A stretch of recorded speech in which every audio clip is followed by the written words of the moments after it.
Depois de 5 anos extenuantes, finalmente fiz o último pagamento da minha padaria. O champanhe de comemoração ainda borbulhava quando a campainha acima da porta tocou. Meu irmão, Tiago, estava lá, ladeado pelos nossos pais, segurando uma pasta de documentos legais. Nós somos família, Clara. Família compartilha o sucesso. Ele anunciou, deslizando papéis sobre o balcão. Era um acordo de sociedade, transferência de 50% da propriedade. Meus pais concordaram com a cabeça. Isto pertence à família, insistiu minha mãe. Minhas mãos tremeram, mas minha voz não vacilou quando proferi as palavras que deixaram meu irmão em lágrimas. Cresci vendo meus pais bajularem meu irmão, Tiago. Enquanto eu implorava por material escolar e juntava dinheiro de babysitting para comprar roupas, meus pais davam um carro para Tiago no seu aniversário de 16 anos. Quando pedi ajuda com as inscrições para a faculdade, minha mãe me disse que estavam guardando dinheiro para a mensalidade da escola de negócios dele. Essa era a nossa dinâmica familiar. Tiago recebia e eu aprendia a me sustentar.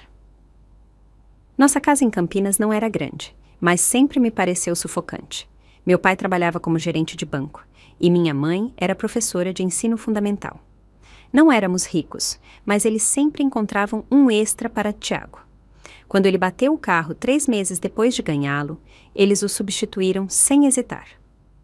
Quando eu precisei de R$ 150 para uma excursão, tive que trabalhar para o vizinho passeando com cachorros. A culinária se tornou meu refúgio aos 12 anos. Minha avó Antônia me ensinou a fazer sua famosa torta de maçã durante uma visita de verão. A precisão em medir os ingredientes, a ciência da temperatura e do tempo. Isso me dava controle quando todo o resto parecia caótico. Cada sucesso na cozinha construía uma confiança que minha família constantemente minava. Tiago abandonou a faculdade 2 vezes e meus pais cobriram suas dívidas nas 2. Quando ele decidiu tentar a sorte no mercado imobiliário, eles coassinaram um empréstimo para seu primeiro imóvel de investimento. Ele ficou vago por 8 meses antes que Tiago o vendesse no prejuízo. Quando me formei no ensino médio com honras, minha comemoração foi uma pizza no jantar que meu pai reclamou ter custado caro demais. No meu aniversário de 18 anos, empacotei tudo o que tinha no meu Fusca enferrujado. Tudo o que eu possuía eram R$ 1.200, uma caixa de cartões de receita da minha avó, que havia falecido no ano anterior, e uma determinação de nunca mais depender de ninguém. Minha mãe parecia quase aliviada por me ver partir.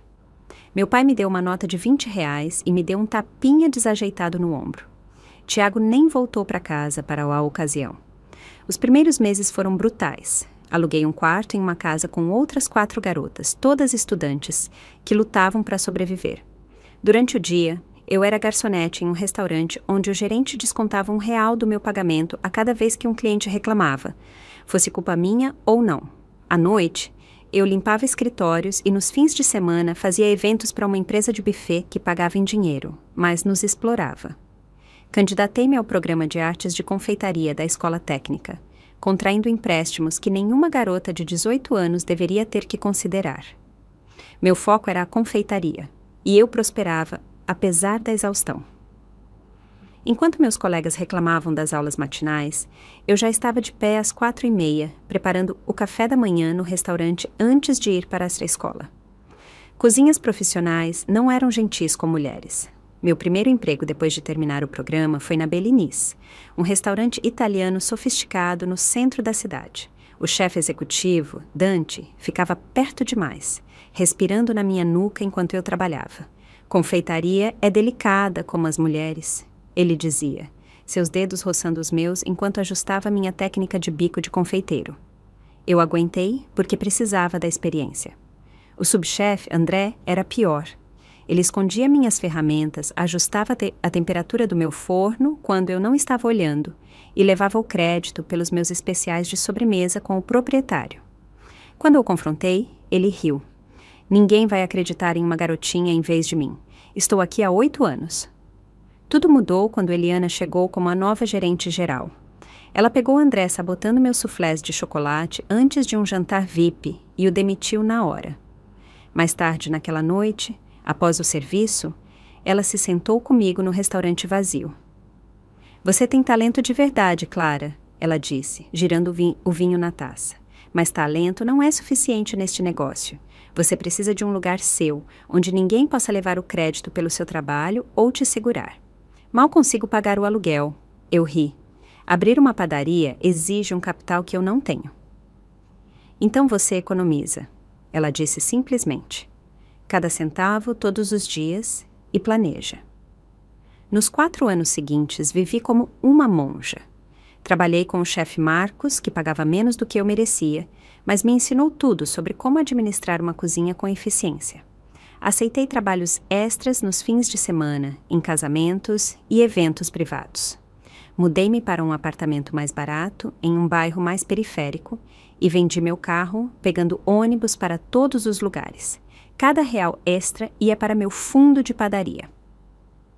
Aos 24 anos, eu havia economizado R$240 mil. Não era o suficiente, mas quando vi a placa de aluga-se em uma loja caindo aos pedaços na rua IP Amarelo, algo simplesmente se encaixou. O bairro não era badalado. A maioria era de casas de penhor e lojas de desconto. Mas o aluguel estava ao meu alcance, e o espaço já tinha sido uma sanduicheria, então a infraestrutura básica existia. Abordei 6 bancos com meu plano de negócios. 6 gerentes de empréstimo, todos homens. Explicaram pacientemente por que meu conceito não funcionaria. A localização é problemática, disse um. Outro questionou se eu tinha capacidade gerencial na minha idade.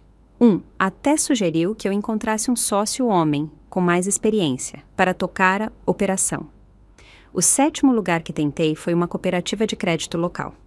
A gerente de empréstimos, Diana, realmente leu meu plano de negócios.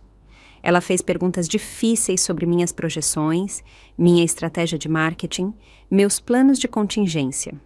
Após 2 reuniões e uma visita ao local, ela aprovou um empréstimo com juros de 14%. Um roubo, mas era a minha única opção. Os 3 meses seguintes foram um borrão de licenças, inspeções e reformas. Fiz tudo o que pude sozinha, pintando paredes até às 3 da manhã, instalando prateleiras, reformando balcões de exposição que comprei usados. O que eu não podia fazer, eu trocava por serviços. Desenhei um bolo de casamento para a filha do eletricista em troca da reformulação da fiação da cozinha para atender às normas. Ofereci 6 meses de pães e doces para o escritório do encanador pelo trabalho dele nos canos antigos. O dia da inauguração foi um desastre de proporções épicas. O forno principal decidiu começar a flutuar na temperatura, queimando uma fornada de croissants e cozinhando mal a seguinte. Meu fornecedor de farinha entregou a farinha multiuso em vez de farinha de pão. E para completar, uma tempestade repentina inundou a rua, afastando todos, exceto os clientes mais determinados. Vendi exatamente R$420 em produtos naquele dia, contra R$5.000 em despesas gerais. Tranquei a porta na hora de fechar, sentei no chão da minha cozinha e chorei por exatos 6 minutos. Depois, levantei, recalibrei o forno, liguei para o fornecedor de farinha e comecei a preparação para o dia seguinte. Lentamente, construí uma base de clientes pequena, mas fiel. Os passageiros matinais paravam para tomar um café e comprar meus pãezinhos matinais exclusivos. Algumas empresas próximas encomendavam bandejas de biscoitos para reuniões. A carteira do bairro trouxe suas amigas. Depois de 2 meses, eu estava no 0 a 0, cobrindo apenas os custos e os pagamentos do empréstimo. Foi quando meu senhorio, seu Geraldo, apareceu com a notícia que se tornaria o primeiro teste real para o meu negócio. Vou aumentar o aluguel, ele anunciou, sem nem se dar ao trabalho de sentar. A partir do próximo mês. Isso não é possível, eu disse, mostrando-lhe nosso contrato de locação. Temos uma taxa fixa para o primeiro ano. Ele sorriu de forma condescendente. Há uma cláusula sobre ajustes de mercado. Este bairro está passando por uma gentrificação graças a negócios como o seu. O mercado mudou. Olhei para as lojas vazias em ambos os lados da minha padaria. Gentrificação? Eu sou o único negócio novo neste quarteirão. E você o deixou tão bonito, ele disse, passando o dedo pelo meu balcão. As pessoas estão percebendo. Tive outras partes interessadas perguntando sobre o espaço. A menos que você queira concorrência bem ao lado, terá que concordar com os novos termos. Ele deslizou um papel sobre o balcão. Meu aluguel dobraria em 30 dias. Meu coração afundou quando percebi que isso poderia afundar meu negócio mal flutuante antes que ele realmente tivesse a chance de nadar. Eu não podia pagar um advogado, mas também não podia pagar o aumento do aluguel. Passei 3 noites pesquisando os direitos do inquilino e descobri que a Associação de Pequenas Empresas de Campinas tinha um programa de assistência jurídica. Sua advogada voluntária, doutora Janaína, revisou meu contrato e descobriu que a cláusula de ajuste de mercado de seu Geraldo era, na verdade, limitada a um aumento anual máximo de 10%, não os 100% que ele estava exigindo. Janaína elaborou uma carta citando as seções relevantes do contrato e as leis estaduais de proteção ao inquilino. Seu Geraldo recuou, mas deixou claro que não estava feliz. Não espere favores de mim. Ele avisou ao sair com seu aviso de aumento revisado, agora de apenas 9,5%, mas ainda R$ 1.500 adicionais que eu não havia orçado. Para cobrir o aumento, fiz um segundo empréstimo hipotecário no meu kitnet. O estresse do pagamento me mantinha acordada à noite. Mas durante essas horas insones, desenvolvi uma nova receita que acabaria ajudando a salvar o negócio. Meu enrolado amanhecer. Era parte croissant, parte cinnamon roll, infundido com raspas de laranja e coberto com uma cobertura de grapefruit rosa que endurecia em uma casca delicada. No primeiro fim de semana em que os ofereci, esgotaram em 2 horas. No mês seguinte, eu tinha clientes fazendo fila antes da abertura, pedindo especificamente por eles. Uma blogueira local de culinária os mencionou. E, de repente, eu tinha pessoas dirigindo de toda a cidade para experimentá-los. Assim que o negócio estava melhorando, a prefeitura anunciou um grande projeto de infraestrutura.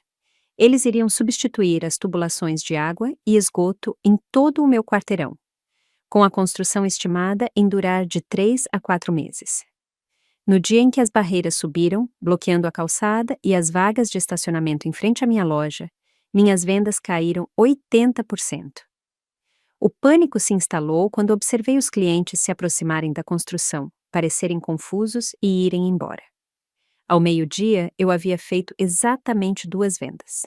Eu não sobreviveria a 4 meses disso. Naquela noite, sentei-me com minhas demonstrações financeiras espalhadas pela mesa da cozinha, calculando por quanto tempo eu conseguiria ficar aberta com renda mínima. A resposta foi perturbadora, menos de 6 semanas. Na manhã seguinte, acordei com uma ideia. Se os clientes não podiam vir à minha padaria, talvez minha padaria pudesse ir até eles. Desenhei um panfleto de Especial Construção, oferecendo entrega gratuita para empresas, em um raio de 2 quilômetros para pedidos acima de R$ 120. Passei a tarde caminhando para todos os prédios de escritórios, salões, lojas e restaurantes da área, me apresentando e deixando panfletos. A resposta foi melhor do que eu poderia ter esperado. No final da semana, eu tinha pedidos fixos de 8 empresas. O escritório de contabilidade na Rua 7 de Setembro encomendava doces de café da manhã para suas reuniões de segunda-feira. O salão de beleza a 3 quarteirões de distância queria biscoitos para seus clientes todas as tardes. Comecei a chegar às 4 da manhã para assar, depois passava 2 horas entregando antes de retornar para gerenciar o movimento de clientes que passavam pela construção. Eu estava exausta, mas sobrevivendo, até que a vigilância sanitária apareceu. O inspetor apontou para manchas de água no meu teto, resultado do encanamento antigo, no apartamento acima da minha loja. Isto é uma violação, ele explicou. Você não pode operar com potencial contaminação vinda de cima. Liguei imediatamente para seu Geraldo. Isto é um problema do prédio, expliquei. Você precisa consertar o encanamento lá em cima. Isso não está no meu orçamento para este trimestre, ele respondeu. Você terá que resolver isso ou lidar com o fechamento. Os reparos custaram R$ 21.500, dinheiro que eu absolutamente não tinha. Esgotei meu último cartão de crédito e contratei o encanador, que balançou a cabeça com simpatia enquanto trabalhava. Seu senhorio é um caso sério, ele murmurou. Esses canos deveriam ter sido trocados anos atrás. No dia seguinte à minha reabertura, após a aprovação da vigilância sanitária, Notei uma nova placa sendo instalada a 2 quarteirões de distância. Doce Sonho Confeitaria, lia-se no toldo azul brilhante. Uma figura familiar estava dirigindo a instalação. André, o subchefe que havia sabotado meu trabalho na Belinice. Tentei me convencer de que era coincidência, mas em uma semana ficou claro que não era. Seu cardápio apresentava itens suspeitosamente semelhantes aos meus, incluindo um enrolado matinal, que era uma imitação pobre do meu enrolado amanhecer.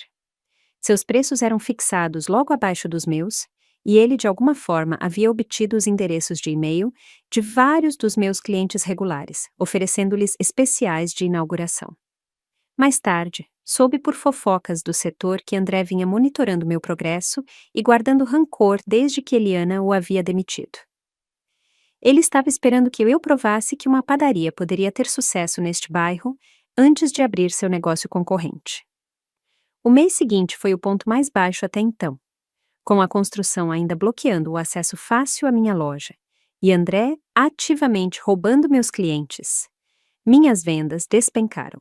Reduzi o horário da minha equipe para apenas eu, trabalhando 20 horas por dia. Dormia em uma maca no meu escritório para economizar tempo de deslocamento. Não comia nada além de doces danificados que não podiam ser vendidos. Em uma terça-feira particularmente ruim, fiz exatamente R$ 330 o dia inteiro. Após fechar, sentei-me no chão da minha cozinha novamente, desta vez chorando por muito mais tempo do que 6 minutos. Eu estava prestes a ligar para Diana para discutir opções de falência quando meu telefone tocou com uma notificação. Uma cliente havia marcado minha padaria em uma postagem de mídia social. Atravessei o inferno da construção por estes enrolados amanhecer da padaria da Clara e faria isso de novo amanhã. Vale cada esforço. Doce de ilha deserta, apoiecendo pequenos negócios. A postagem já havia sido compartilhada dezenas de vezes. Algo estalou no meu cérebro exausto. Eu estava tentando superar meus obstáculos. Construção, concorrência. Mas e se eu os abraçasse? E se eu os transformasse em parte da minha história? Na manhã seguinte, tirei fotos de mim mesma entregando doces enquanto navegava pela construção, usando galochas e um capacete emprestado de um trabalhador amigável. Compartilhei histórias da luta para manter a padaria viva, apesar dos desafios. Criei um cartão de sobrevivente da construção. Após 10 compras, os clientes recebiam um enrolado amanhecer grátis e um biscoito temático de capacete de segurança. As pessoas responderam à autenticidade. Meu número de seguidores nas redes sociais cresceu, e com isso, meus pedidos de entrega aumentaram. Vários blogs de culinária locais noticiaram a história da confeiteira determinada que lutava contra os obstáculos. Uma blogueira particularmente influente, Manuela, escreveu uma matéria intitulada A Pequena Padaria que Conseguiu, destacando não apenas meus doces, mas a perseverança por trás deles. Em um mundo de redes corporativas de alimentação, ela escreveu, a padaria da Clara nos lembra o que significa construir algo real, um doce de cada vez. O negócio estava finalmente se estabilizando. A construção estava em sua fase final, e minha nova abordagem de marketing estava funcionando. A padaria de André, que havia aberto com alarde, mas entregava produtos inferiores, já estava vendo uma diminuição no tráfego. Eu acabara de pagar meu empréstimo em dia pelo 3º mês consecutivo e estava me permitindo respirar um pouco mais, aliviada. Então veio o rompimento da tubulação de água. Aconteceu às 2 da manhã. A infraestrutura antiga que a prefeitura vinha trabalhando para substituir finalmente cedeu completamente, enviando milhares de litros de água correndo pela rua. Minha padaria, situada em uma leve depressão na estrada, levou a pior. O alerta de emergência me acordou no meu apartamento e cheguei para encontrar água jorrando pela minha porta da frente. Ao amanhecer, a prefeitura havia reparado o rompimento, mas o dano era catastrófico. Meus balcões de exposição sob medida, minha máquina de café expresso cuidadosamente economizada, minhas batedeiras industriais, tudo destruído. O piso precisaria de substituição completa e as paredes haviam absorvido água em até 1 metro de altura. O prejuízo total, R$ 215 mil. Apresentei um pedido de seguro imediatamente, apenas para receber uma carta de negação 5 dias depois. A apólice excluía atos da natureza, E, aparentemente, o rompimento de uma tubulação de água se qualificava como intervenção divina e não negligência municipal. Quando liguei para a companhia de seguros, o ajustador foi solidário, mas firme. Você poderia tentar processar a prefeitura, ele sugeriu. Mas, honestamente, eles alegarão imunidade, e você vai desperdiçar dinheiro com honorários advocatícios. Parada na minha padaria destruída, cercada pelas ruínas de 5 anos de sacrifício e dias de 18 horas, senti algo dentro de mim se quebrar. Eu não tinha mais forças para lutar. Não tinha mais crédito para estourar, mais empréstimos para fazer, mais cantos da minha vida para cortar. Eu estava acabada. Passei aquela noite no escritório dos fundos da padaria, a única parte seca do prédio. Eu não podia pagar um hotel, e de alguma forma voltar para o meu apartamento parecia admitir a derrota. Deitei-me em uma cama improvisada de tapetes de confeitaria, rolando fotos de como minha padaria tinha sido apenas 24 horas antes. Por volta da meia-noite, meu telefone acendeu com uma mensagem de Manuela, a blogueira de culinária. Acabei de saber o que aconteceu. Isso é horrível. O que a comunidade pode fazer para ajudar? Comecei a digitar. Nada. Acabou. Mas parei. Meus dedos pairaram sobre a tela. 5 anos lutando por esse sonho, e eu estava prestes a entregá-lo com uma mensagem de texto. A voz da minha avó ecoou na minha memória. Clara, fazer doces é como a vida. Às vezes o forno esquenta demais. Às vezes seus ingredientes não estão perfeitos, mas você ajusta e adapta. Você nunca joga fora a fornada inteira. Preciso reconstruir, digitei em vez disso, mas não tenho recursos. A resposta de Manuela foi imediata. Deixe-me fazer algumas ligações.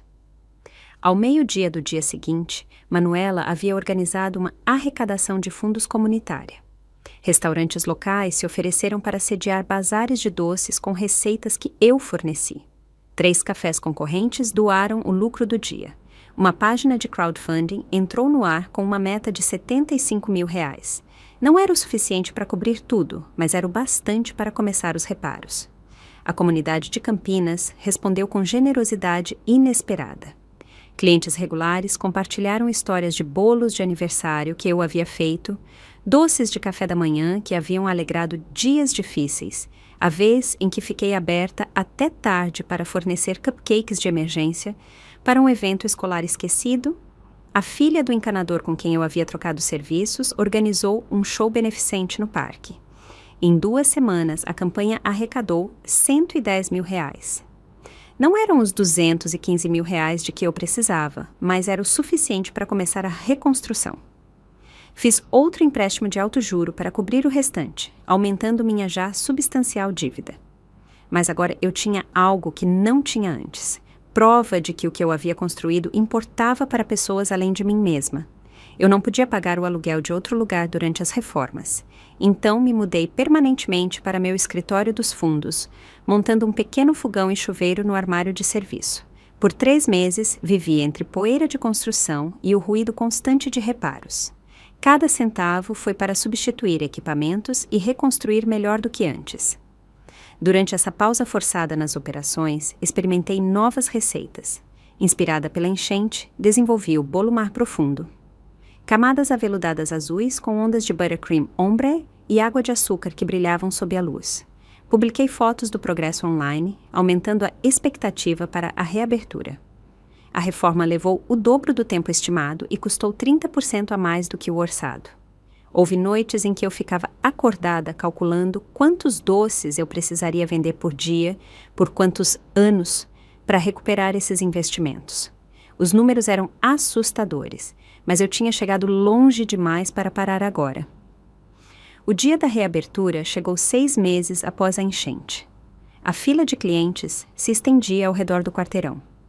Manuela cobriu o evento para seu blog e 3 emissoras de notícias locais enviaram repórteres. O prefeito cortou uma fita cerimonial, dizendo algo sobre a resiliência da comunidade de pequenos negócios de Campinas. O bolo mar profundo esgotou-se na primeira hora. Na hora de fechar, todas as prateleiras estavam vazias, e minha máquina de cartão havia processado mais de R$ 20.000 em vendas, mais do que qualquer dia anterior, por um fator de 4. Eu deveria ter ficado em êxtase, mas estava exausta demais para sentir algo além de um alívio dormente. O momento continuou nas semanas seguintes. Um proeminente crítico de culinária visitou a padaria por acaso, enquanto estava na cidade para outra tarefa.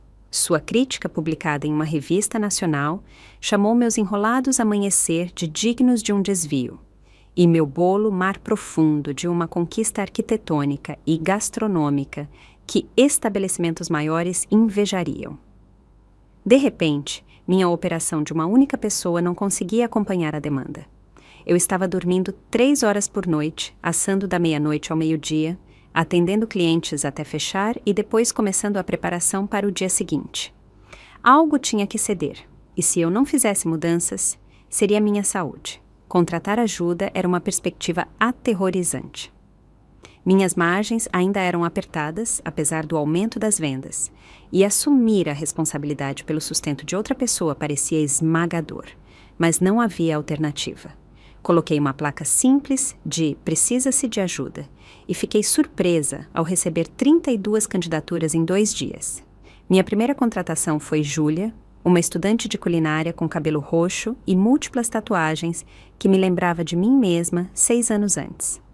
Treinar alguém para manter meus padrões, permitindo-lhe autonomia suficiente para ser eficaz, foi um dos desafios mais difíceis até então. Eu estava trabalhando sozinha há tanto tempo que articular meus métodos exigiu desenvolver uma linguagem totalmente nova. A primeira semana com Júlia foi difícil. Eu pairava demais, criticava muito rápido e quase a perdi quando refiz uma fornada de tartes que ela havia preparado, porque o arranjo de frutas não estava exatamente como eu faria. Tivemos uma conversa franca, onde ela me ajudou a ver que eu precisava confiar nos outros se quisesse crescer. Com Júlia cuidando da parte da manhã, pude me concentrar em pedidos especiais e desenvolver novos produtos. Contratei um segundo assistente, Tomás, para o atendimento no balcão, e de repente eu tinha uma equipe, pessoas que dependiam de mim para o seu sustento. A responsabilidade era enorme, mas o alívio de não fazer tudo sozinha também era. À medida que o negócio crescia, comecei a observar o espaço vago ao lado da minha padaria. Estava vazio há anos, uma antiga lavanderia que havia fechado muito antes de eu chegar. Expandir me permitiria adicionar mesas, estender meu cardápio para incluir opções de almoço e criar um espaço dedicado para consultas de pedidos especiais. O risco financeiro era significativo. Meus empréstimos existentes ainda estavam longe de serem pagos, e contrair dívidas adicionais poderia afundar tudo se minhas projeções de crescimento fossem muito otimistas. Passei semanas refinando meu plano de negócios, calculando cenários de ponto de equilíbrio e pesquisando opções de financiamento adicionais. No final, abordei Diana na cooperativa de crédito novamente. Ela se lembrou de mim e suas primeiras palavras foram: "Eu li sobre você no blog da Manuela. Você superou todas as projeções do seu plano de negócios original, apesar dos contratempos catastróficos." Ela aprovou o empréstimo de expansão com juros muito mais razoáveis de 8%. Seu Geraldo, vendo o sucesso da padaria, de repente estava ansioso para negociar termos favoráveis para o espaço adjacente. A construção começou em uma porta que conectava as 2 lojas e projetei uma cozinha expandida que permitiria um maior volume de produção. Enquanto meu negócio de varejo estava crescendo, também comecei a desenvolver contas de atacado com cafés locais. 3 cafeterias agora vendiam meus doces, e um supermercado de alto padrão me procurou para fornecer bolos especiais para a seção de confeitaria deles. Essas contas proporcionaram uma renda base confiável, que ajudou a suavizar a natureza imprevisível do movimento no balcão. A Associação Comercial de Campinas me indicou para o prêmio de melhor novo negócio. Novo, sendo um termo relativo, já que eu estava agora no meu 6º ano de operação. A indicação trouxe publicidade adicional e uma reportagem no jornal local.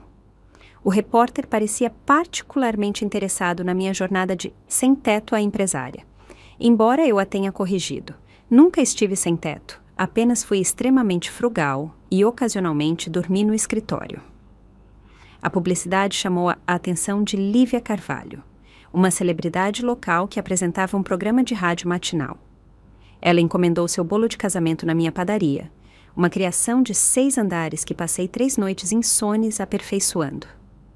Quando ela postou fotos para seus 2 milhões de seguidores nas redes sociais, meus seguidores online triplicaram da noite para o dia. E comecei a receber pedidos especiais de estados vizinhos. Pela primeira vez desde a abertura, senti que estava construindo algo sustentável. Eu ainda trabalhava 12 horas por dia, mas não mais 20. Eu havia voltado para o meu apartamento. Eu havia reduzido o principal do meu empréstimo original em quase 40%. O pânico existencial que havia sido meu companheiro constante por anos começou a recuar. Foi quando minha família de repente reapareceu na minha vida. Era uma tarde de terça-feira durante uma rara calmaria no tráfego de clientes. A campainha acima da porta tocou e eu olhei para ver 3 pessoas que mal reconheci. O cabelo da minha mãe estava agora completamente grisalho. Meu pai havia perdido peso e ganhado rugas. Meu irmão, Tiago, parecia essencialmente o mesmo. Bonito daquele jeito convencional que sempre abrira portas para ele, embora agora com roupas de grife e um relógio caro.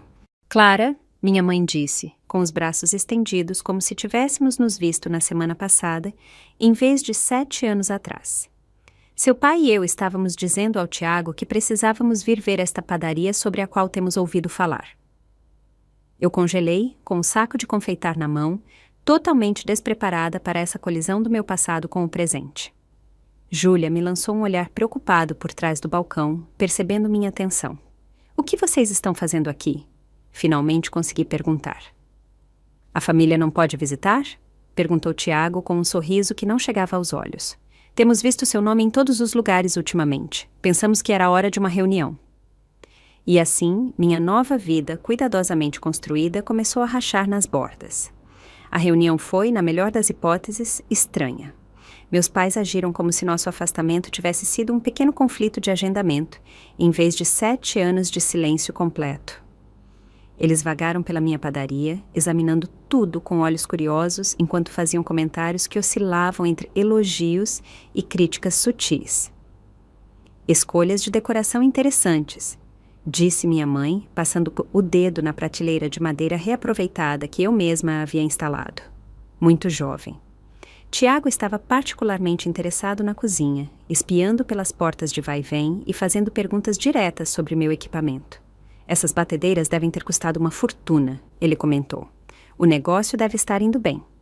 Quando uma cliente entrou perguntando sobre consultas para bolo de casamento, meu pai interveio antes que eu pudesse responder. "Minha filha é uma grande empreendedora", ele disse com orgulho, como se tivesse contribuído com algo para o meu sucesso. Marquei um jantar com eles naquele fim de semana, em parte para tirá-los da minha padaria, e em parte porque, apesar de tudo, uma pequena parte de mim ainda ansiava por sua aprovação. Encontramo-nos em um restaurante de preço médio, bom o suficiente para ser especial, mas não tão caro que sobrecarregasse meu orçamento. "Então, conte-nos tudo", disse minha mãe, depois de pedir um aperitivo que custava mais do que eu costumava gastar no jantar para mim. Como tudo isso aconteceu? Eu lhes dei a versão abreviada da minha jornada, omitindo as noites em que chorei até dormir. As vezes em que tive que escolher entre comprar comida e pagar minha conta de luz. A luta constante contra um sistema que parecia projetado para fazer pequenos empresários falhar. Mesmo a versão sanitizada deveria ter inspirado algum reconhecimento do que eu havia realizado sem a ajuda deles. Em vez disso, Tiago levantou o copo em um brinde, ao golpe de sorte da Clara. "Sempre soube que você tinha um jeito para a confeitaria." "Golpe de sorte?" repeti, incapaz de esconder minha descrença. "Bem, sim." Minha mãe interveio suavemente. "Encontrar aquele local, fazer com que aqueles blogueiros de culinária anotassem. Algumas pessoas lutam por anos sem ter tanta sorte." Meu pai concordou sabiamente. "A localização é tudo no varejo. Você certamente caiu em uma boa situação." Eu queria contar-lhes sobre os 6 bancos que me rejeitaram, sobre consertar o encanamento antigo com meu último cartão de crédito, sobre morar no meu escritório por meses após a enchente. Em vez disso, sorri forçadamente e mudei de assunto. "Como vocês têm passado? A conversa mudou para a vida deles. Meu pai havia se aposentado do banco. Minha mãe ainda lecionava, mas estava pensando em se aposentar. E Tiago? Tiago havia passado por uma série de oportunidades que, de alguma forma, nunca se materializavam em sucesso real. Tenho dado consultoria, ele explicou vagamente, ajudando empresas a identificar estratégias de crescimento. À medida que a noite avançava, me peguei monitorando suas expressões, ainda instintivamente buscando a aprovação que nunca havia recebido. Quando meu pai mencionou que estava orgulhoso do que eu havia construído, senti uma patética onda de satisfação, apesar de saber que não era merecida da parte dele. Eles insistiram em um tour pelo meu apartamento após o jantar, comentando como era aconchegante. Código para pequeno. E fazendo perguntas surpreendentemente detalhadas sobre minhas finanças. Eu era proprietária ou inquilina? Quais eram os valores dos imóveis naquele bairro? Eu estava economizando para a aposentadoria? Cada pergunta parecia uma intromissão, mas eu respondi educadamente, revelando mais do que pretendia em meu desejo de provar meu sucesso aos olhos deles. Eu esperava que o jantar fosse uma reconexão única, mas 3 dias depois, Tiago apareceu na padaria durante nosso horário de pico matinal mais movimentado. Só pensei em passar para ver como as coisas funcionam durante o horário de pico. Ele anunciou, vindo para trás do balcão como se pertencesse ali. Os clientes olharam enquanto eu o direcionava gentilmente para o lado do cliente, explicando os regulamentos da vigilância sanitária sobre pessoal não autorizado em áreas de preparação de alimentos. Ele retornou no dia seguinte com um caderno, sentando-se em uma mesa de canto por 4 horas, observando nossas operações e fazendo anotações. Quando perguntei o que ele estava fazendo, ele sorriu amplamente, apenas interessado no negócio da família. Não é um negócio de família, Tiago, corrigi. É o meu negócio. Ele acenou com a mão de forma desdenhosa. Você sabe o que eu quero dizer. Somos família. Isto é um negócio. É a mesma coisa. Meus pais também começaram a visitar regularmente, sempre durante nossos horários mais movimentados. Minha mãe se apresentava à minha equipe como a mãe da Clara e começava a fazer-lhes perguntas pessoais sobre seus antecedentes e objetivos de carreira. Meu pai desenvolveu o hábito de apontar pequenos problemas para os clientes. Um borrão em uma janela, uma mesa levemente desnivelada, sempre com o preâmbulo. Minha filha faz o melhor que pode, mas... Uma semana após a visita inicial, eles se convidaram para minha reunião com um novo fornecedor de farinha orgânica. Chegaram cedo e já estavam em profunda conversa com ele quando cheguei. Estamos muito orgulhosos do que a Clara está construindo, minha mãe estava dizendo. A família sempre apoiou os sonhos dela. Engoli minha objeção e prossegui com a reunião, consciente de que precisava apresentar uma frente unida ao fornecedor. Depois, Tiago me bombardeou com perguntas sobre minhas margens, meus contratos com fornecedores e minha estratégia de preços. Cada resposta parecia satisfazê-lo de uma forma que me deixava cada vez mais desconfortável. Você construiu uma base sólida aqui, ele disse, estudando meus registros diários de vendas que ele havia encontrado na minha mesa do escritório. Com a visão estratégica certa, isso poderia realmente se expandir. A frequência das visitas deles aumentou nas semanas seguintes. Tiago começou a trazer associados de negócios para a padaria, apresentando-os à nossa chefe de confeitaria e discutindo planos futuros, em termos vagos, que implicavam seu envolvimento. Meus pais convidaram meus principais funcionários para jantar sem me consultar, retornando-os com histórias da minha infância e sugestões sutis de que minha equipe mantivesse a mente aberta sobre as mudanças que viriam. Júlia me abordou após um desses jantares, a preocupação evidente em sua expressão. Clara, seu irmão me disse que logo assumiria um papel mais ativo na gerência. Isso é verdade? Você está trazendo ele como sócio? A pergunta me atingiu como um golpe físico. Absolutamente não, garantia ela. Este é o meu negócio, eu o construí sozinha e não estou procurando sócios. Mas a semente da dúvida havia sido plantada, não apenas em Júlia, mas em toda a minha equipe. Notei que eles observavam Tiago quando ele visitava, imaginando se ele logo seria o chefe deles. Meus fornecedores começaram a direcionar perguntas a ele durante as reuniões, apesar das minhas correções. Até mesmo alguns clientes regulares começaram a cumprimentá-lo pelo nome, perguntando sobre seu envolvimento. O estresse começou a afetar meu trabalho. Pela primeira vez desde a inauguração, queimei uma fornada de doces matinais porque estava distraída com pensamentos sobre a crescente presença da minha família. Eu me pegava checando a porta sempre que a campainha tocava, ficando tensa ao vê-los entrar. Minha criatividade sofreu. Eu não desenvolvia uma nova receita havia semanas. Uma tarde, saí para o beco atrás da padaria para tirar uma breve folga da tensão interna. Pela porta dos fundos parcialmente aberta, ouvi a voz de Tiago. Ele estava no telefone, sem saber da minha presença. Não, confie em mim, é uma mina de ouro, ele estava dizendo. Ela não tem ideia de como dimensionar isso corretamente. Assim que eu garantir minha posição, podemos falar sobre aquelas oportunidades de expansão que discutimos. Sim, estou trabalhando para entrar antes que ela perceba o que a atingiu. O ângulo familiar está funcionando perfeitamente. Ela está tão desesperada por aprovação que está compartilhando tudo. Meu sangue gelou quando percebi a extensão total de suas intenções. Não se tratava de uma reconexão familiar. Tratava-se de Tiago encontrando sua próxima oportunidade. E essa oportunidade era minha padaria. Confrontei Tiago imediatamente, minhas mãos tremendo de raiva e traição. Eu ouvi você, eu disse voltando para a padaria. Ouvi tudo o que você acabou de dizer no telefone. Seu rosto demonstrou choque por apenas um momento antes de se suavizar em um sorriso ensaiado. Do que você está falando? A mina de ouro, garantir sua posição, usar o ângulo familiar para obter informações de mim. Tiago riu, balançando a cabeça como se eu tivesse dito algo ridículo. Clara, você está sob muito estresse administrando este lugar sozinha. Você está imaginando coisas. Antes que eu pudesse responder, meus pais entraram. Momento perfeito, como sempre. O que está acontecendo aqui? Perguntou minha mãe, olhando entre nós. Clara acha que estou tentando roubar a padaria dela ou algo igualmente insano, disse Tiago, seu tom me fazendo parecer paranoica. Eu estava ao telefone com um amigo discutindo uma oportunidade de negócio completamente diferente. Meu pai franziu a testa. Clara, você sempre teve essa tendência de imaginar o pior nas pessoas, especialmente na família. É por isso que você fugiu todos aqueles anos atrás. Eu não fugi, eu disse com os dentes cerrados. Eu saí porque vocês deixaram claro que eu não era uma prioridade. Viu? Minha mãe suspirou, virando-se para Tiago. Ela ainda está tão desconfiada depois de tudo o que fizemos.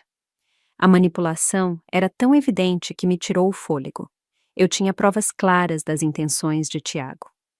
No entanto, de alguma forma, estavam me fazendo sentir como uma pessoa irracional. Essa tinha sido a dinâmica deles durante toda a minha vida. Tiago não podia fazer nada de errado e minhas preocupações eram sempre descartadas como exageros. Pedi que fossem embora e, para minha surpresa, eles obedeceram sem discutir, mas no dia seguinte voltaram com uma nova abordagem. A família precisa se manter unida, minha mãe começou, colocando um nhoque de batata gratinado caseiro no meu balcão. O mesmo prato que eu odiava quando criança. Temos pensado em como você está trabalhando duro, Clara. Não é saudável. Você precisa de apoio, acrescentou meu pai. É isso que a família oferece. Tiago concordou solenemente. Eu sei que tivemos nossas diferenças, mas no final das contas, sangue é mais grosso que água. Devemos trabalhar juntos, não um contra o outro. A performance sincronizada deles teria sido impressionante se não fosse tão transparente. Estavam preparando o terreno para o que viria a seguir. A proposta do envolvimento de Tiago no meu negócio, sob o disfarce de lealdade familiar, chegou mais cedo do que eu esperava. Na semana seguinte, Tiago chegou com um homem que ele apresentou como Nelson, um colega de negócios com experiência em operações familiares. Nelson apresentou um cartão de visita, identificando-o como consultor de empresas familiares. Mas uma rápida pesquisa na internet durante sua ida ao banheiro revelou que sua especialidade era, na verdade, ajudar membros da família a obterem participações em negócios de sucesso iniciados por parentes. Todo negócio de família precisa de um plano de sucessão claro. Nelson explicou, espalhando folhetos na mesa do meu escritório. Sem a estrutura adequada, essas empresas costumam falhar durante as transições. Isto não é um negócio de família. Repeti pelo que parecia ser a 100ª vez. E não há nenhuma transição acontecendo. Tiago pigarreou. Na verdade, Clara, tenho pensado em deixar minha consultoria para me concentrar em tempo integral em ajudar você a expandir a padaria. Com minha formação em negócios e suas habilidades de confeitaria, poderíamos realmente crescer. As peças estavam se encaixando. Não se tratava apenas de Tiago querer uma fatia do meu sucesso. Ele precisava disso. Seu vago negócio de consultoria era provavelmente mais um empreendimento fracassado, e ele via minha padaria como sua salvação. Recusei sua oferta com firmeza, mas educadamente, citando meu desejo de manter a propriedade exclusiva. A reunião terminou com sorrisos tensos e promessas de continuar a conversa, apesar da minha resposta clara.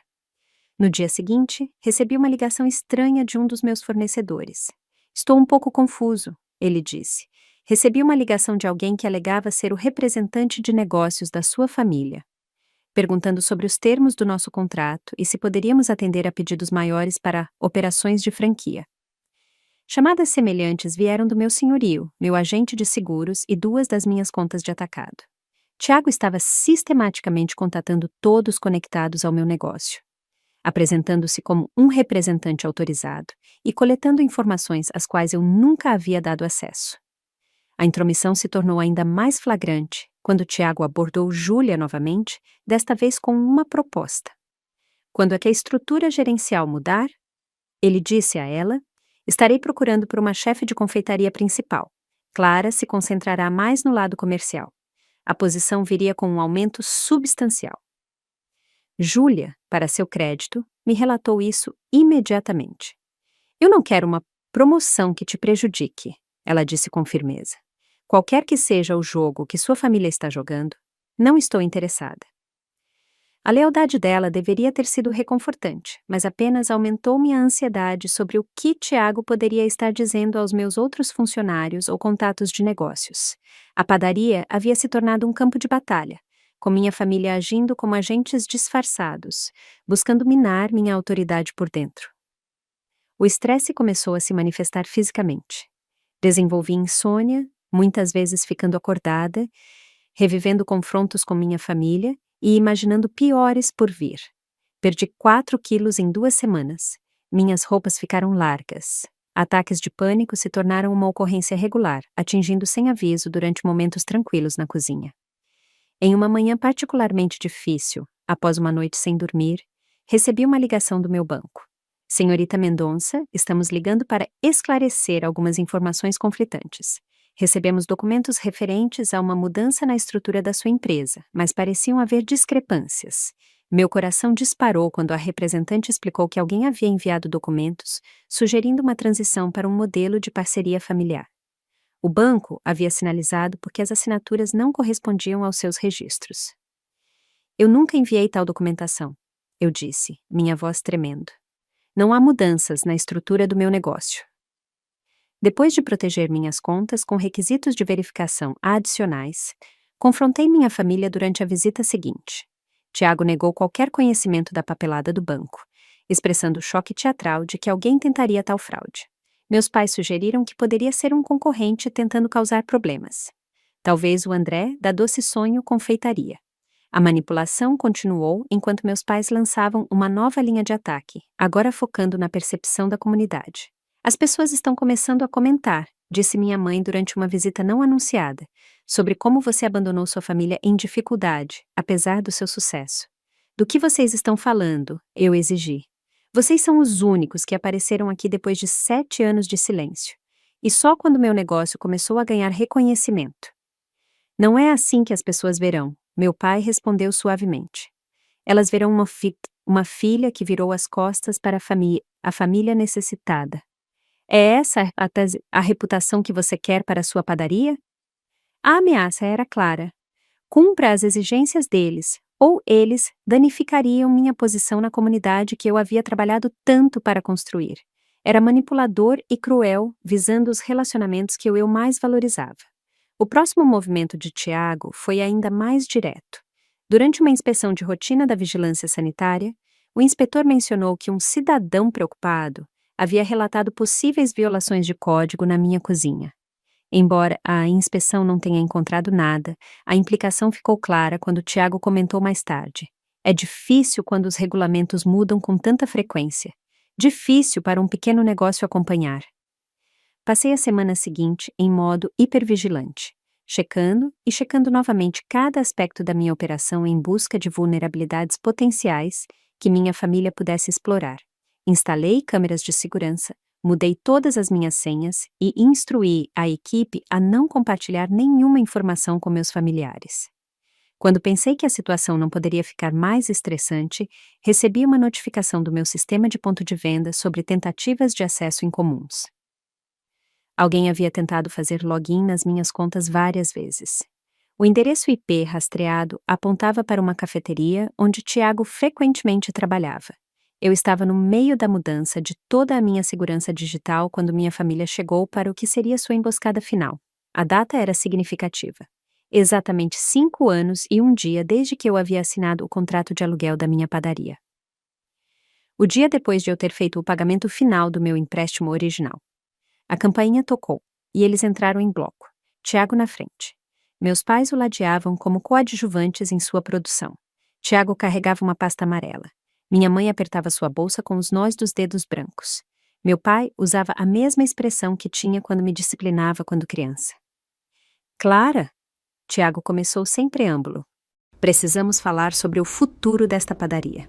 Fechei mais cedo naquele dia, virando a placa para fechado e pedindo aos meus 2 funcionários que tirassem o resto da tarde de folga. O que quer que estivesse para acontecer, eu não queria público. Reunimo-nos na minha pequena sala de conferências. Na verdade, apenas um canto do espaço expandido, com uma mesa que normalmente recebia consultas de bolo. Tiago colocou a pasta no centro da mesa com a flourish teatral de um mágico revelando um truque. Preparamos alguns documentos que formalizarão o envolvimento da nossa família na padaria. Ele anunciou. Um acordo de sociedade que me concede 50% da propriedade, com mamãe e papai servindo como conselho consultivo. Olhei para ele, imaginando se era alguma piada elaborada. Por que eu cederia metade do meu negócio para você? Minha mãe estendeu a mão sobre a mesa para acariciar a minha. Clara, querida, negócios de família pertencem a toda uma família. É assim que funciona. Isto não é um negócio de família. Eu disse pelo que parecia ser a 1000ª vez. Eu construí isso sozinha. Vocês não estavam lá quando eu estava trabalhando em 3 empregos para economizar capital inicial. Vocês não estavam lá quando eu estava pintando estas paredes às 3 da manhã. Vocês não estavam lá quando a enchente destruiu tudo o que eu havia construído. Isso não é totalmente verdade, meu pai interveio. Sempre estivemos lá em espírito. Nós somos a sua fundação, Clara. O absurdo desta afirmação poderia ter me feito rir se a situação não fosse tão séria. Tiago empurrou a pasta em minha direção, abrindo-a para revelar documentos legais elaborados com muito mais detalhes do que eu esperava. Aquilo não era uma proposta impulsiva. Eles estavam planejando isso por semanas, possivelmente meses. Eu desenvolvi uma estratégia de negócios para a expansão regional, explicou Tiago. Com minha formação em escola de negócios e conexões, poderíamos abrir mais 3 locais em 18 meses, mas preciso ter a minha parte para me dedicar totalmente. Formação em escola de negócios? Repeti. Você abandonou 2 vezes. Ele acenou com a mão de forma desdenhosa. Eu completei os cursos essenciais. O diploma é apenas uma formalidade. Folheei os documentos, notando com crescente alarme o controle extenso que Tiago teria sob esse arranjo. Ele gerenciaria todos os aspectos financeiros, enquanto eu seria relegada à supervisão da produção, essencialmente me tornando uma chefe de confeitaria na minha própria padaria. Isto é insultante, eu disse, fechando a pasta. Eu não vou assinar isso. O comportamento amigável de Tiago endureceu ligeiramente. Clara, seja razoável. Este bairro está ficando muito mais sofisticado graças aos seus esforços. O aluguel comercial vai disparar quando seu contrato for renovado. Você tem capital para sustentar isso? Era uma boa pergunta, e uma que me mantinha acordada muitas noites. Meu contrato venceria em 8 meses, e eu já estava economizando para o inevitável aumento, mas eu não ia admitir essa vulnerabilidade para Tiago. Eu vou gerenciar, como sempre fiz. Minha mãe suspirou dramaticamente. A comunidade te abraçou como uma das histórias de sucesso de Campinas. Como você acha que eles reagiriam se soubessem que você abandonou sua família em dificuldade? Seu irmão tem tido tanta dificuldade em encontrar seu caminho. Vocês estão me ameaçando com a opinião pública? Perguntei-lhe incrédula. Não ameaçando, meu pai corrigiu, apenas apontando as consequências potenciais. As pessoas valorizam a lealdade familiar. A chantagem implícita era tão transparente quanto desprezível. Eles me pintariam como a vilã, a filha egoísta que se recusava a ajudar sua família, apesar do seu sucesso. Em uma cidade orientada para a comunidade como Campinas, tal narrativa poderia prejudicar os relacionamentos que eu havia trabalhado anos para construir. Tiago se inclinou para a frente, sua voz caindo para um tom confidencial. Você sabe, os regulamentos da vigilância sanitária estão ficando mais rígidos a cada ano. Seria uma pena se alguém notasse como você às vezes usa a sala dos fundos para armazenamento sem as devidas atualizações de ventilação. Eu congelei. Era uma pequena violação que eu pretendia resolver, mas a ameaça imediata era clara. Você está me ameaçando de me denunciar para a vigilância sanitária se eu não assinar? Claro que não, ele sorriu. Estou apenas preocupado com a conformidade. Como sócio, eu poderia ajudar a garantir que tudo esteja dentro do código. A conversa continuou nesse tom por quase 2 horas. Ameaças veladas se alternando com apelos à lealdade familiar, culpa por suas supostas dificuldades e lembretes de como eles haviam me apoiado. Cada vez que eu recusava, eles ajustavam sua abordagem, encontrando novos pontos de pressão para mirar. Você sabe, disse Tiago, eventualmente, sua paciência visivelmente se esgotando. Eu te dei a ideia desta padaria anos atrás.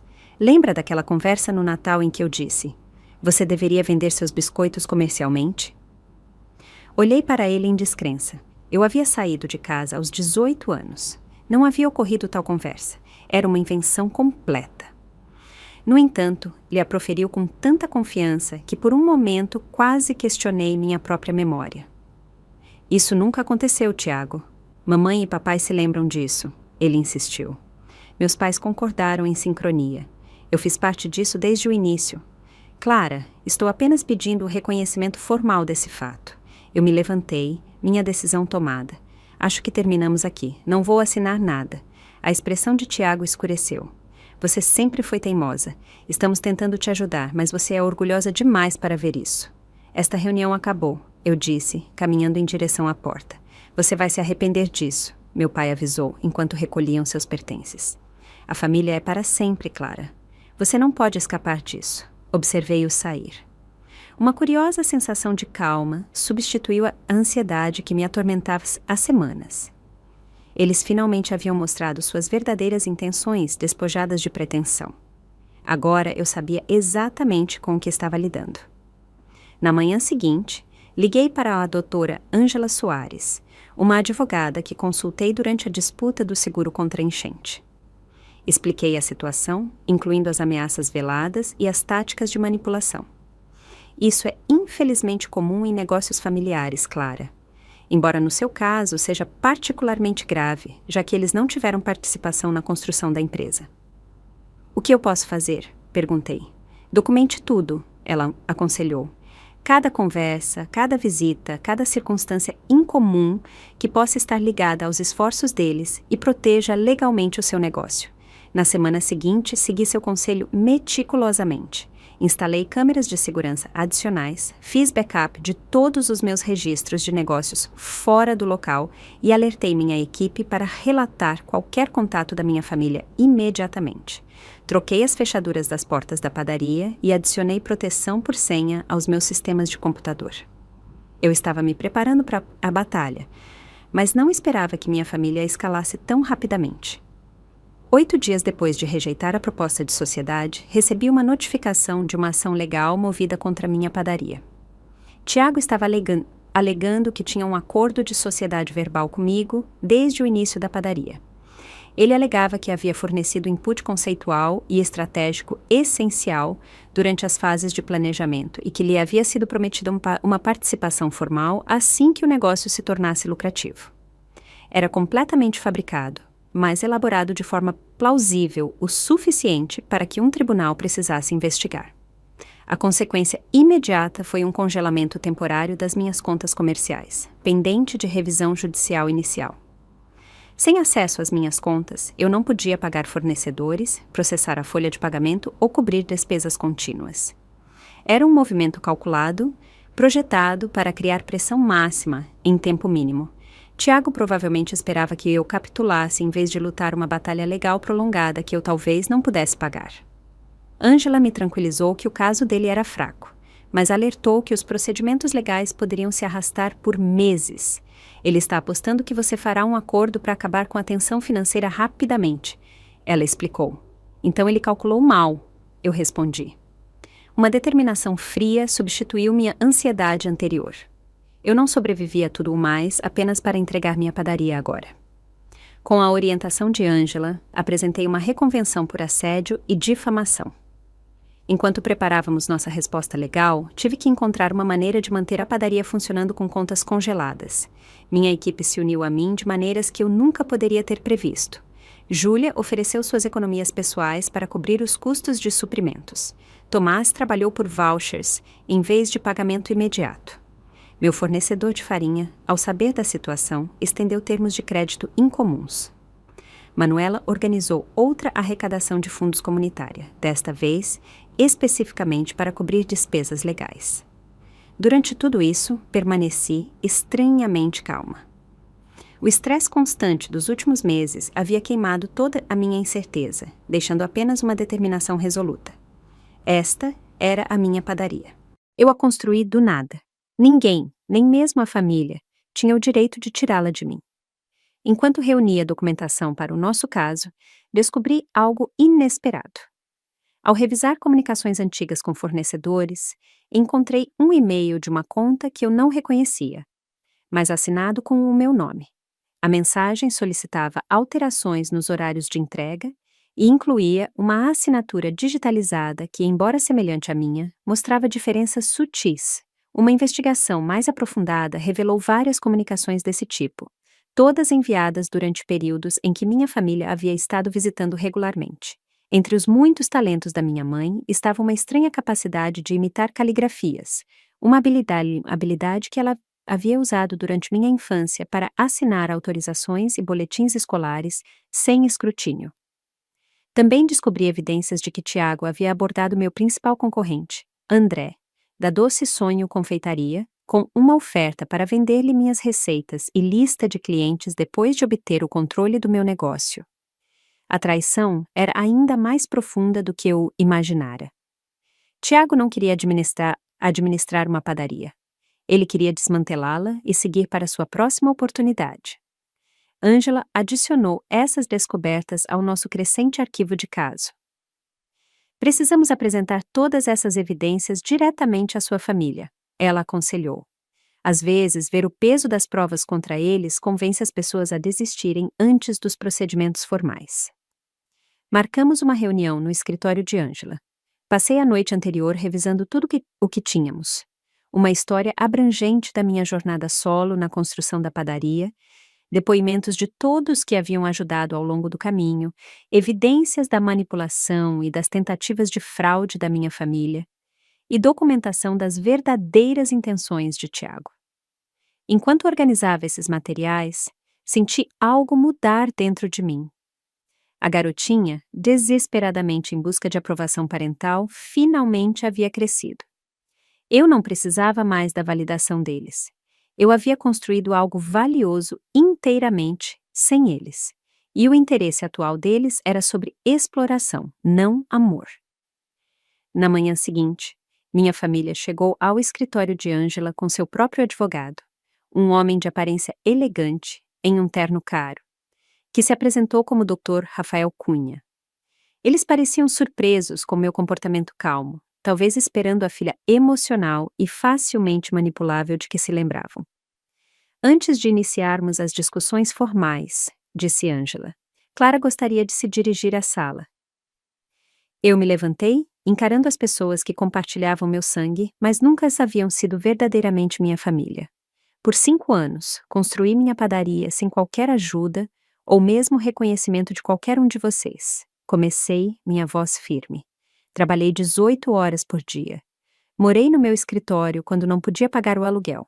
Sobrevivi a enchentes, concorrentes, construção e inúmeros outros desafios que teriam destruído a maioria dos negócios.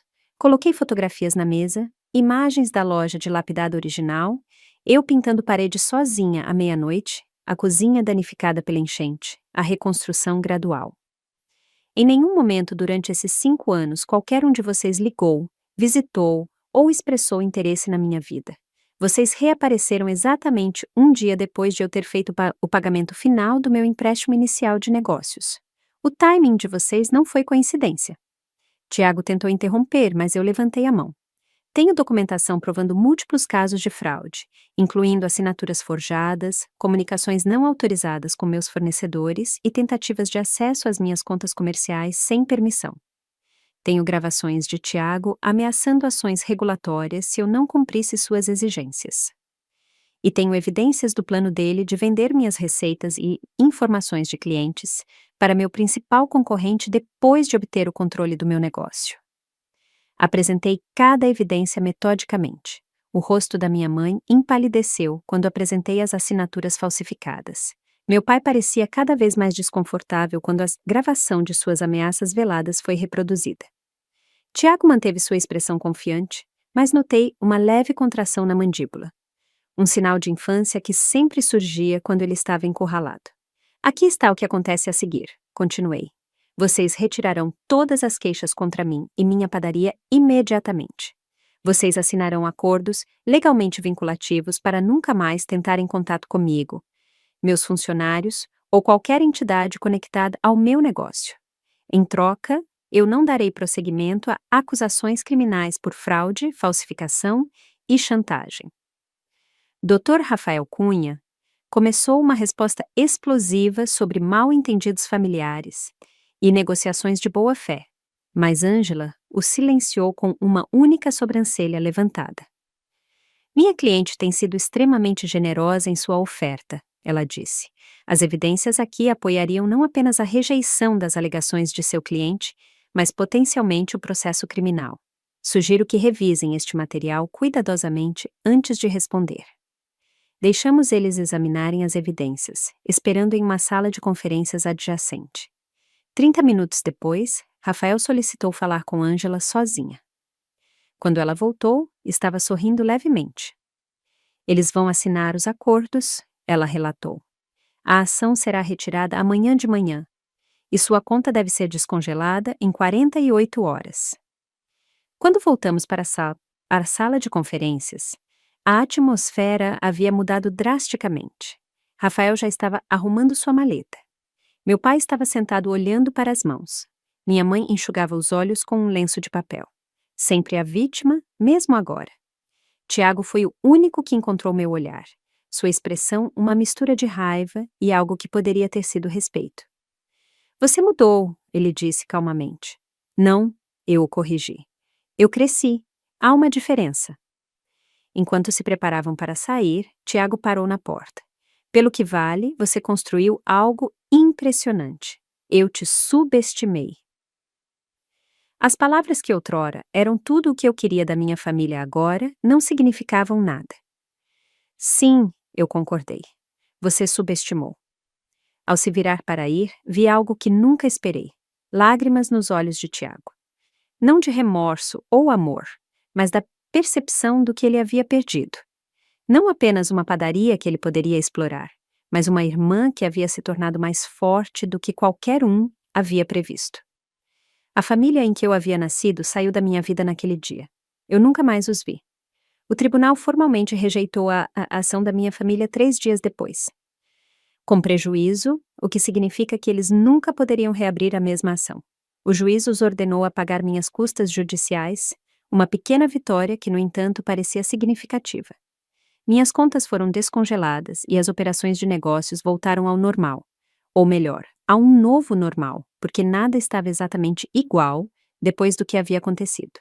A experiência havia me mudado fundamentalmente. A persistente necessidade de aprovação familiar que havia influenciado inconscientemente tantas das minhas decisões se foi. Em seu lugar, estava uma confiança clara que eu nunca havia possuído totalmente antes. Com a ameaça removida, implementei medidas de segurança permanentes para proteger o que eu havia construído. Reestruturei legalmente meu negócio, criando um acordo operacional à prova de balas, que esclareceu a propriedade e o planejamento de sucessão. Atualizei sistemas de segurança, melhorei protocolos de manutenção de registros e estabeleci limites claros com todos na minha vida profissional. Estranhamente, todo o calvário elevou o perfil da minha padaria na comunidade. A notícia se espalhou sobre a tentativa de tomada de controle da minha família, transformando-se em uma narrativa de Davi contra Golias que ressoou com os apoiadores de pequenos negócios de Campinas. A garota local que construiu uma padaria do nada e a defendeu contra todas as probabilidades se tornou uma história com a qual as pessoas se conectaram. As vendas aumentaram 30% no mês seguinte à resolução legal. Recebi convites para palestrar em reuniões de associações comerciais, orientar jovens empreendedores através da escola técnica e consultar outros pequenos empresários que enfrentavam desafios semelhantes. Com o aumento da receita, consegui dar aumentos substanciais a Júlia e Tomás e contratar mais 2 funcionários. Criei um fundo de emergência grande o suficiente para cobrir 6 meses de despesas operacionais. Um buffer de segurança que sempre sonhei, mas nunca consegui acumular. A experiência também mudou a forma como eu via meu papel como empregadora, tendo sentido a vulnerabilidade de ser subvalorizada e explorada. Tornei-me apaixonada por criar um local de trabalho onde todos se sentissem seguros e apreciados. Implementei participação nos lucros, horários flexíveis e oportunidades de desenvolvimento profissional, as coisas que eu desejava durante minha carreira inicial. 6 meses após o fim da batalha legal, surgiu uma oportunidade inesperada. Um local de varejo privilegiado no centro de Campinas. Um ponto que eu nunca poderia ter pago durante meus primeiros anos. Ficou disponível quando uma rede nacional fechou sua loja local. A gerente da propriedade me contatou diretamente, oferecendo termos de aluguel favoráveis, porque, como ela explicou, queremos histórias de sucesso locais, não mais corporações sem rosto. Após cuidadosa análise financeira, decidi correr o risco. A localização no centro se tornaria minha loja principal, enquanto a padaria original se transformaria em uma cozinha de produção e centro de treinamento. Eu chamei de salto de fé, mas não era realmente. Foi uma decisão calculada, baseada em 5 anos de resiliência comprovada e crescente demanda. A expansão exigiu financiamento adicional, mas desta vez os bancos competiram pelo meu negócio. Minha gerente de empréstimos, uma jovem que me lembrava de mim mesma 6 anos antes, ofereceu termos que eu mal poderia ter imaginado durante minhas lutas iniciais. Seu histórico de negócios é impressionante, ela disse, revisando minha aplicação. Particularmente sua adaptabilidade durante múltiplas crises. É isso que procuramos. Não apenas sucesso, mas resiliência comprovada. A localização no centro abriu exatamente 1 ano depois de eu ter feito o pagamento final do meu empréstimo original. A fila de clientes se estendia ao redor do quarteirão, reminiscente da minha reabertura pós-enchente, mas sem a ansiedade financeira subjacente. Desta vez, pude aproveitar o momento completamente. O novo espaço apresentava uma cozinha com paredes de vidro, onde os clientes podiam observar a criação de doces em tempo real, assentos confortáveis para quem queria demorar e uma sala de consulta especial para pedidos personalizados. Chamei-a de Do Nada, abraçando a jornada que me trouxe até aqui. Na grande inauguração, Manuela me entrevistou para seu blog de culinária, agora sindicalizado nacionalmente. Olhando para trás, ela perguntou: o que você diria a outros empreendedores que enfrentam desafios semelhantes? Considerei a pergunta cuidadosamente, pensando em todos os jovens empresários que poderiam estar lutando como eu estive. Construa algo autêntico, finalmente respondi. Algo que realmente pertença a você. O sucesso não é apenas financeiro. É criar algo significativo que represente seus valores e sua visão. E quando os desafios vierem, porque eles sempre virão, lembre-se de que resiliência não é sobre nunca cair. É sobre sempre se levantar. À medida que a entrevista terminava, olhei ao redor para o que eu havia criado. Não apenas uma padaria, mas uma comunidade. Júlia havia se desenvolvido em uma chefe de confeitaria excepcional, agora treinando nossos membros mais novos com a mesma paciência que ela me mostrou. Tomás gerenciava as operações da frente da loja com calor e eficiência. Clientes regulares se cumprimentavam pelo nome, formando amizades que se estendiam para além das nossas paredes. Esta, percebi, era a verdadeira família que eu havia construído, não uma conectada pelo sangue, mas por valores compartilhados e respeito mútuo. 3 anos após o confronto familiar, a Associação Comercial de Campinas nomeou a Padaria do Nada como o negócio do ano. Em pé no pódio, aceitando o prêmio, refleti sobre a jornada que me trouxe até ali. De uma loja degradada, com um forno de segunda mão, a um empreendimento próspero com 2 locais e 15 funcionários. O sucesso raramente é uma linha reta, eu disse à plateia. É uma série de desafios superados, lições aprendidas e relacionamentos construídos. O ingrediente mais importante não é capital ou conexões, é persistência.